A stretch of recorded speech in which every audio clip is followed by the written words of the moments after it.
সালের 12ই জানুয়ারি স্বামী বিবেকানন্দ জন্মগ্রহণ করেন, কিন্তু তখন তার নাম স্বামী বিবেকানন্দ ছিল না। ওনার আসল নাম ছিল নরেন্দ্রনাথ দত্ত, আর ডাক নাম ছিল দুটো, একটা হচ্ছে নরেন আর একটা হচ্ছে বিবেক। ওনার ঠাকুরদা ছিলেন দুর্গাচরণ দত্ত, তিনিও বিরাট পণ্ডিত মানুষ ছিলেন, কিন্তু খুব অল্প বয়সেই তিনি ঘর বাড়ি ছেড়ে সাধু হয়ে চলে যান। বাবা বিশ্বনাথ দত্ত নামকরা উকিল ছিলেন এবং বাবার ইচ্ছা অনুযায়ী নরেন্দ্রনাথ পড়াশোনা তো শিখেছিলেন, পড়াশোনার পাশাপাশি গান শিখেছিলেন, কুস্তি লড়া শিখেছিলেন, ঘোড়ায় চড়তে শিখেছিলেন, আরো অনেক কিছু শিখেছিলেন। আর একটা মজার জিনিস হচ্ছে যে ছোটবেলা থেকে ওনার মেমোরি খুব ভালো ছিল, মানে একবার যেটা শুনতেন সেটা ওনার সঙ্গে সঙ্গে মুখস্থ হয়ে যেত। কাজে স্কুলের পড়া তৈরি করতে ওনার একদম সময় লাগতো না, একবারে সঙ্গে সঙ্গে পড়া তৈরি হয়ে যেত। তাহলে এই যে প্রচুর সময় বেঁচে যেত, সেই সময়টা উনি কি করতেন? সেই সময়টা উনি পাড়ার বন্ধুদের সাথে খেলা করতেন। কোন খেলা? যে খেলা সবাই খেলে সেই খেলা নয়, উনি নিজে খেলা বানাতেন, বানিয়ে সেই খেলা খেলতেন। যেমন একটা আচ্ছা আগে একটু বলে নিই, সেটা হচ্ছে প্রেসিডেন্সি কলেজ, আমরা সবাই জানি খুব বড় কলেজ। তো উনি পড়াশোনায় কত ভালো ছিলেন সেটা এর থেকে বোঝা যায় যে প্রেসিডেন্সি কলেজে যখন উনি ভর্তি হতে যান তখন একটা এন্ট্রান্স পরীক্ষা দিয়ে তারপরে কলেজে ভর্তি হতে হবে। উনি সেই পরীক্ষাতে ফার্স্ট হন, মানে এর থেকে বোঝা যাচ্ছে যে তিনি কত ভালো স্টুডেন্ট ছিলেন। যখন হাতে সময় পেতেন খেলা করতেন, বইও পড়তেন, আর গরিব দুঃখী যদি দেখতেন তাহলে যেভাবে পারতেন তাদের তিনি সাহায্য করতেন। আর খেলার কথা বলতে গেলে যেমন একটা খেলার কথা বলা যায়, সেটার নাম উনি দিয়েছিলেন ধ্যান ধ্যান খেলা। এখন ধ্যান ধ্যান খেলা মানে কি? উনি দেখেছিলেন যে ওনার পাড়াতে যেসব সাধুরা আসে তারা সব গাছের তলায় বসে ধ্যান করে।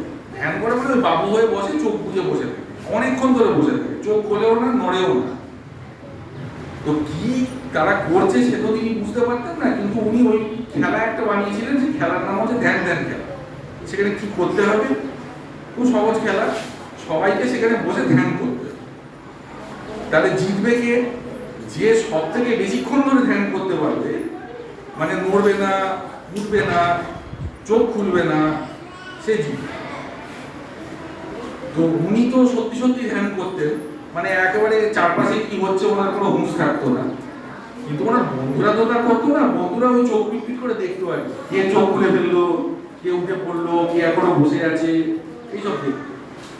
তো একদিন কি হয়েছে, ওই রকম ধ্যান ধ্যান খেলা হচ্ছে, আর সেই সময় কোথা থেকে সেখানে একটা বড় সাপ চলে এসেছে।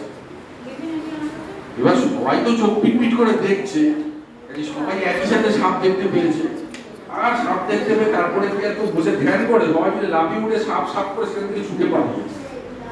তো বেশ কিছুটা ছুটে পালানোর পরে তাদের খেয়াল হচ্ছে যে সবাই তো পালালো, বিলে কোথায় গেল? তখন পেছন ফিরে দেখা যাচ্ছে বিলে যেরকম ধ্যান করছিল সেরকম সে ধ্যান করে চলেছে, আর সাপ তার সামনে ফোনা তুলে দাঁড়িয়ে রয়েছে। তখন তারা ঝোপের পেছন থেকে চিৎকার করছে, বিলে পালিয়ে আয়, সাপ সাপ। বিলেও নড়ে না, সাপও নড়ে না, বিলেও বসে রয়েছে, সাপও তার সামনে ফোনা তুলে বসে রয়েছে। তখন তারা কি করবে? তারা গিয়ে সব বড়দের ডেকে এনেছে। তো তারাও কাছে যেতে সাহস পাচ্ছে না, সাপ বলে কথা, তাও অত বড় সাপ। তারা কি ওই ঝোপের আড়াল থেকে এই লাঠি দিয়ে মাটিতে ঠক ঠক ঠক ঠক করে শব্দ করে করে সাপটাকে তাড়িয়েছে। কিন্তু বিলে তো তখনও ধ্যান করে যাচ্ছে।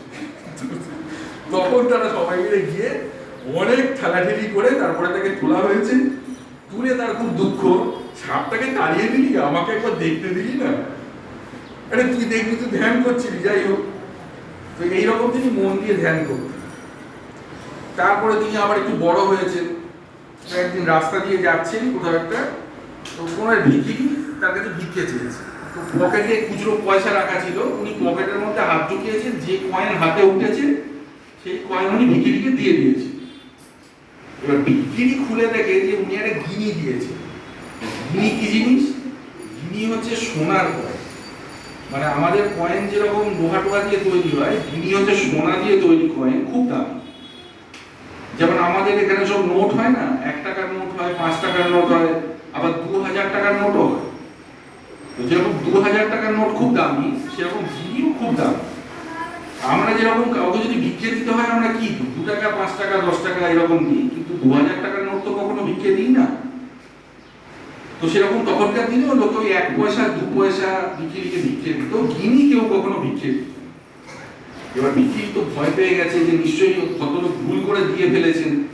এবার যখন ওনার খেয়াল হবে যে উনি কি দিয়েছেন, তখন তো চেঁচামেচি করবেন, আমি দিলাম তুই নিলি কেন। তো সে তাড়াতাড়ি ছুটে ছুটে পেছন গিয়ে তাকে ডেকেছে, ডেকে বলে মশাই আপনি একটু ভুল করে ফেলেছেন, আমাকে আপনি 1 পয়সা দিতে গিয়ে গিনি দিয়ে ফেলেছেন, এইটা ফেরত দিয়ে আপনি আমাকে 1 পয়সা দিন, তাতেই আমার হয়ে যাবে। তো নরেন্দ্রনাথ বললেন যে যখন দিয়ে দিয়েছি তখন ও আর আমি ফেরত দেব, ও গিনি এখন তো বলে তিনি যেরকম হেঁটে যাচ্ছিলেন সেরকম হেঁটে চলে যাচ্ছে।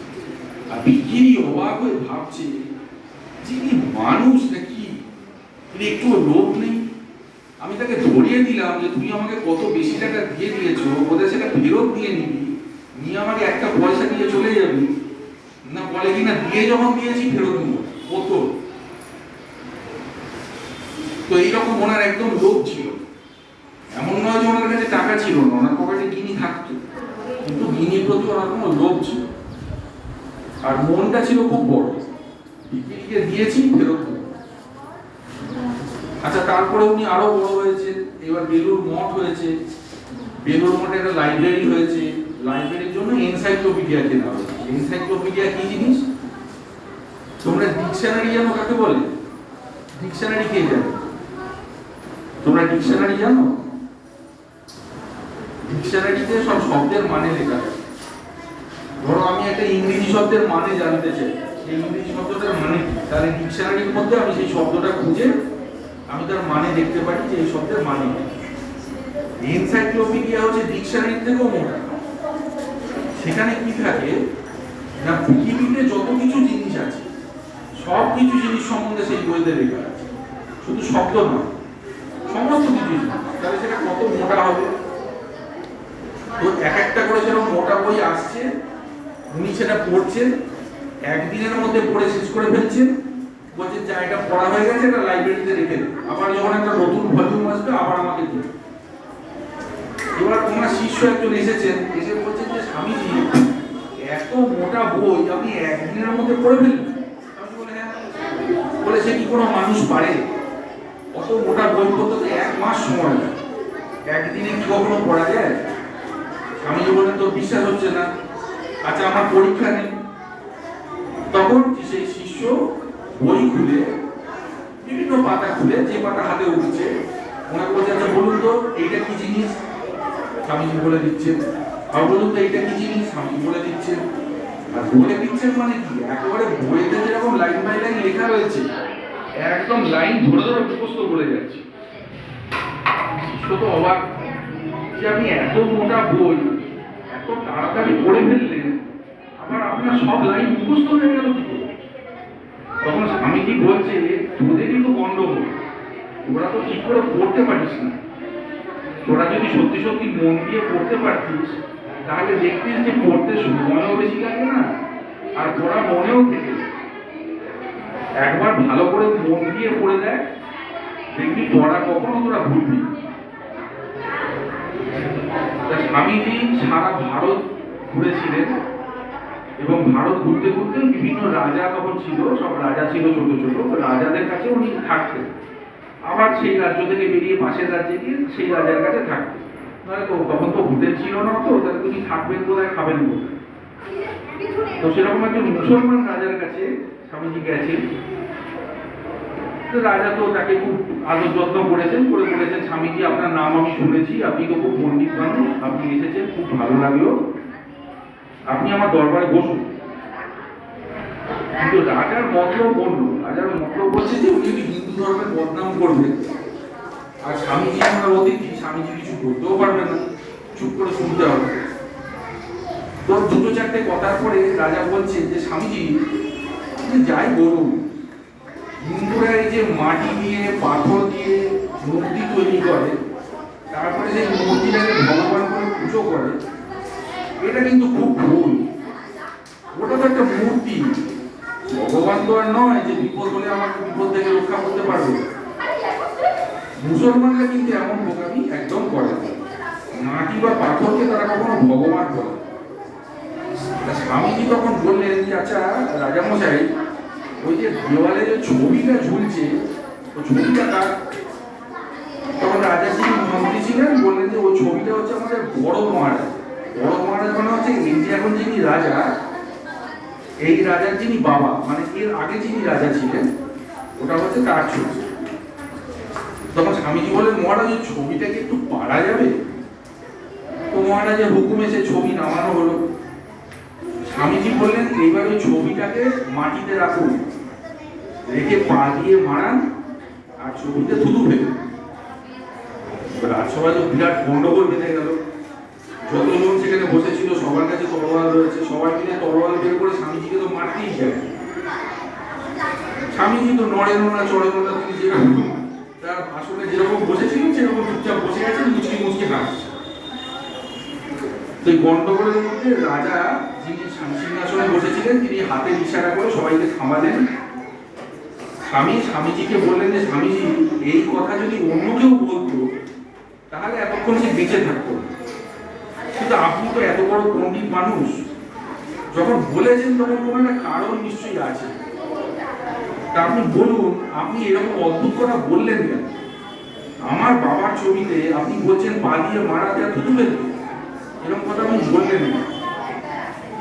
তখন স্বামীজি বললেন মহারাজ, এই মাত্র তো আপনি বললেন যে মাটি বা পাথরের মূর্তিতে ভগবান থাকেন, থাকে শুধু মাটি বা পাথর। তাই যারা ভাবে মূর্তিতে ভগবান আছে তারা সব বোকা। ঠিক সেইভাবে এই ছবি তো কাগজের উপরে রং দিয়ে আঁকা আর কাঠের ফ্রেমে বাঁধানো, মানে এই ছবিতেও তো আপনার বাবা নেই, আছে শুধু কাগজ, রং আর কাঠ।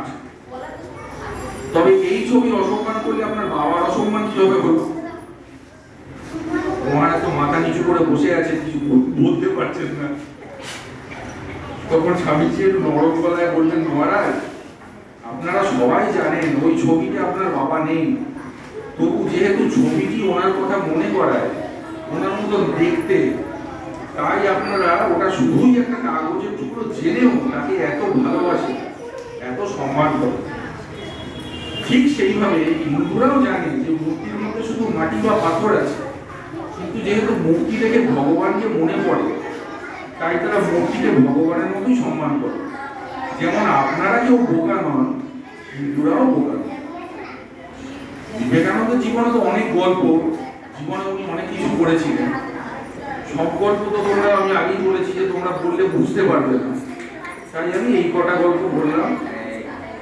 বিবেকানন্দের গল্প তো হলো, কিন্তু আমার কথা এখনো একটু বাকি আছে। এবার আর বিবেকানন্দের কথা, এবার আমার।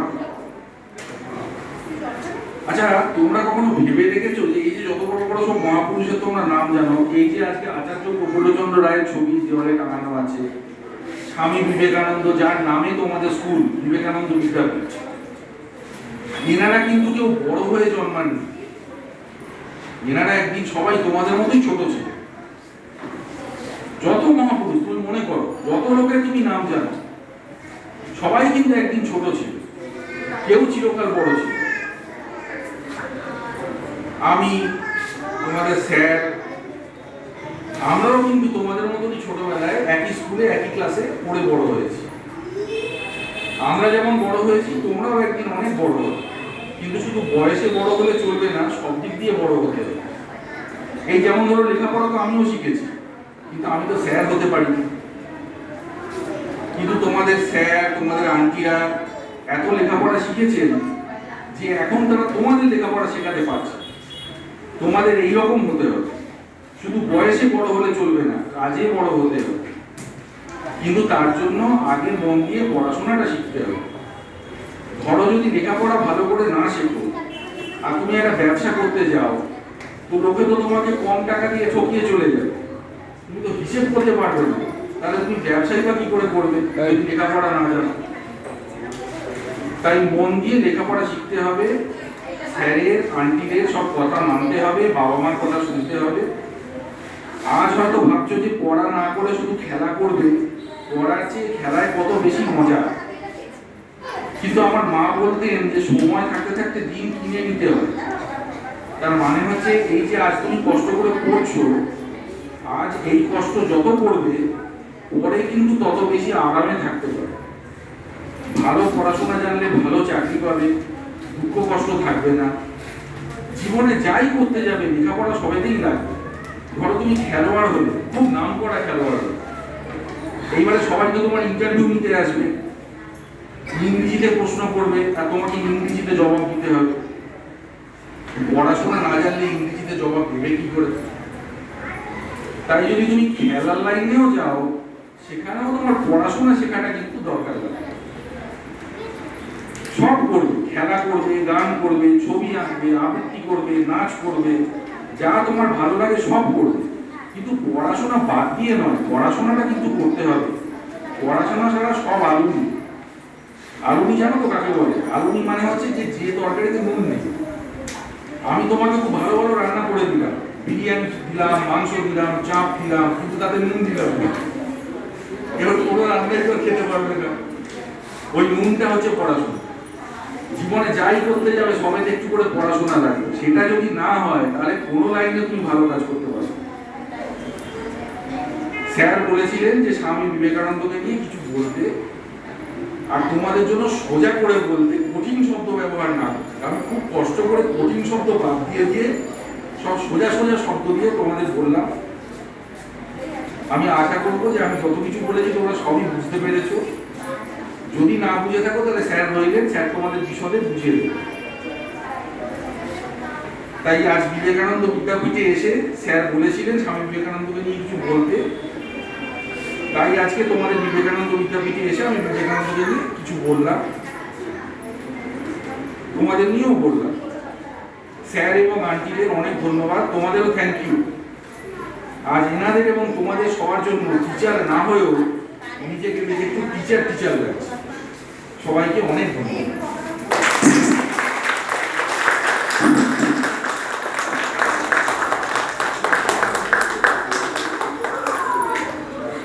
ভালো হয়েছে, কাটছে না, হয়ে গেছে, কেটেছে।